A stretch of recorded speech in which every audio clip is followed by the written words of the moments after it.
You're listening to Soap Dirt, the latest in television entertainment news.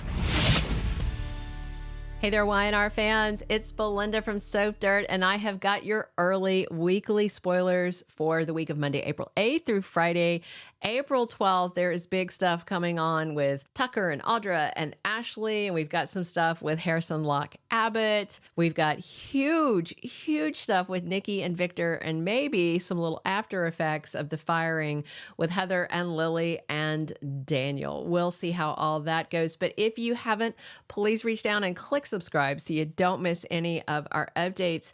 And as we always do with early weekly spoilers, real quick, I'm going to run through the stuff happening the rest of this week just to get you up to speed in case you haven't been watching and give you some context for next week's spoilers.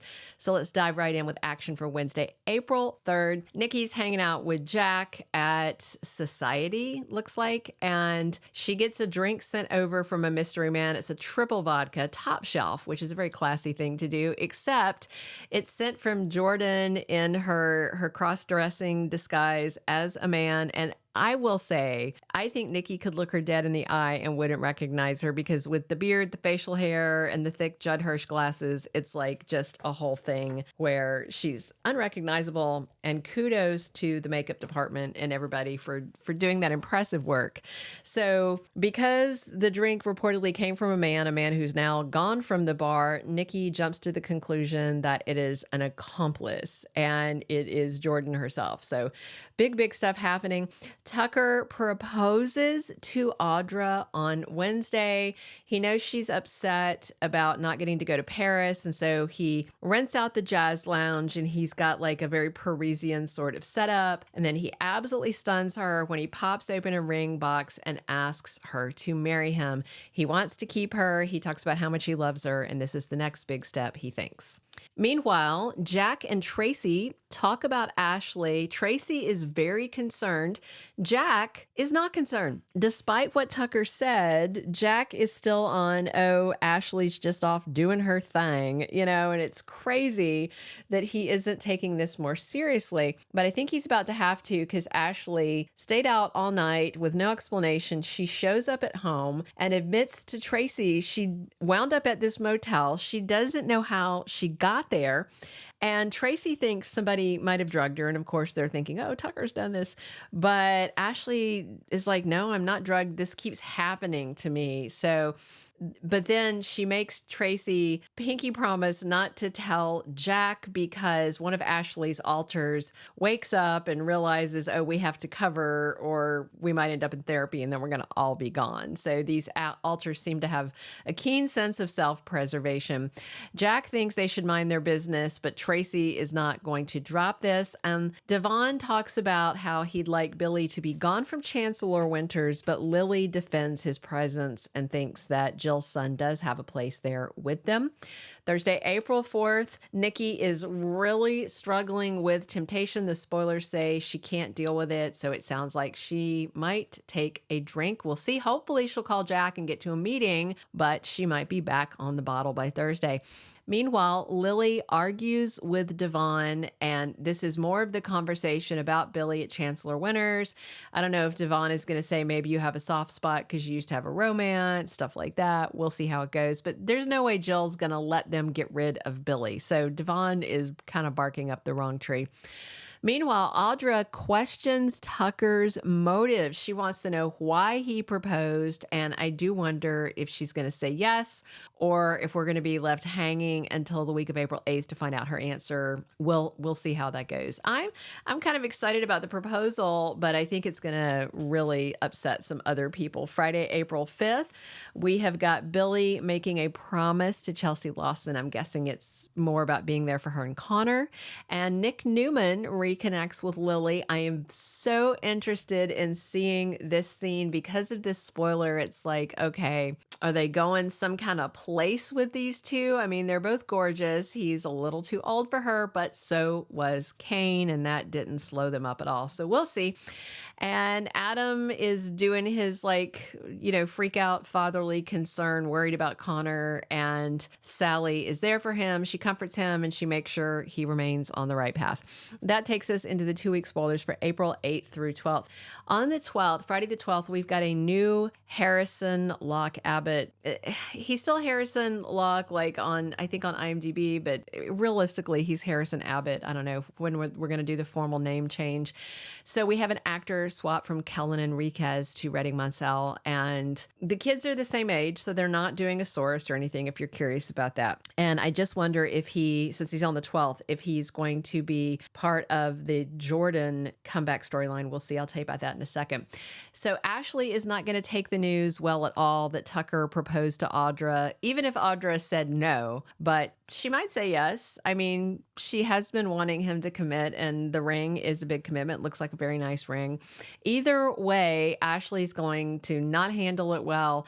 And of course, Audra still thinks Ashley is faking this whole mental breakdown, and that comes direct from head writer Josh Griffith. But of course, all of his viewers know that she's not faking it. Far from it.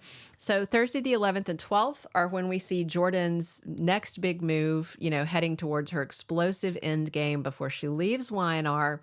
There's a big party on the 11th and 12th, Thursday and Friday, with fallout continuing into the following week of the 15th. So Y&R is celebrating Nikki and Victor, the 40th anniversary of their very first wedding. I think they've been married 4 times total, something like that. They're still married now, so they're celebrating this milestone. They married for the first time on April 13th, 1984, but April 13th falls on a Saturday this year, so they are going to do the party on Thursday and Friday. And of course, Jordan's going to show up and be Jordan and do Jordan things and just wreak havoc. So as I've said before, I'm curious if she's going to show up dressed as a dude and then do the Scooby-Doo reveal, pull off the mask and everything, or if she's going to sweep in, looking fabulous, dressed to the nines, and, who knows, armed with a gun or poison for the punch bowl. Those are all things that she likes to do. Meanwhile, Heather really wants to sue Lily. Daniel is not feeling good about that, but since Heather's been able to talk him into, cheating on Lily and all this other stuff, she probably can talk him into this lawsuit.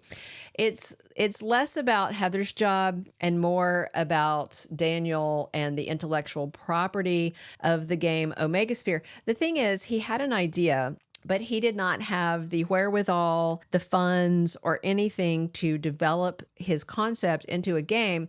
And Chancellor Winters put all that R&D money into it. They paid to develop the game. So yeah, of course it makes sense that they would keep it, but it sounds like Heather wants to sue to try and get that back and is talking about wrongful termination. I've seen some people here in the comments talking about that Lily firing him for cheating on her is sexual harassment, but I don't agree with that at all. I just don't.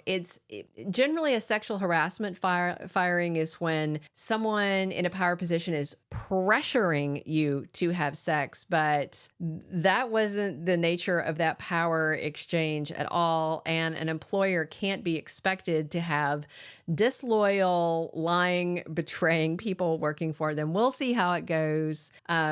But I remain personally not sympathetic at all towards Daniel and Heather. They got what they wanted. They wanted each other. Heather stole him from Lily. So that's what she got. And then you have to face consequences for your actions. So we'll see how it goes. I'm sure there's a job waiting for her in Savannah. What's really weird about this is Billy seems to support the lawsuit, which is very dangerous given that he is part of the C-suite of Chancellor Winters because he's an executive.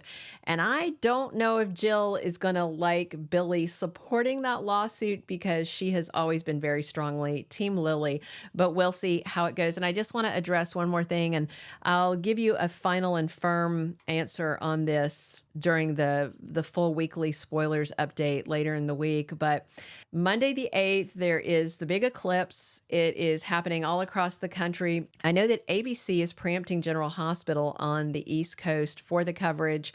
I'm not anticipating in most of the time zones, at least not in Eastern, to have a preemption to cover it. But in other time zones, there might be. And usually if there's a preemption in one time zone, it just depends. Sometimes they do an encore in all of them to cover for the one, and they push all the episodes down a day. So we'll see. I don't know how deep CBS is going to get into this, but I will update you and let you know if we do anticipate a preemption next week. Thank you so much for tuning in. And as always, come back. We're here talking Y&R 7 days a week. Please subscribe if you haven't. Definitely drop your comments on what you want to see next week, and come back soon. This is, as always, Belinda from Soap Dirt. Thank you for being a loyal listener. Follow us wherever you get your podcast, because you don't want to miss the next episode. Soap Dirt is on all the major podcast platforms, including Apple Podcast, Spotify, iHeartRadio, and more.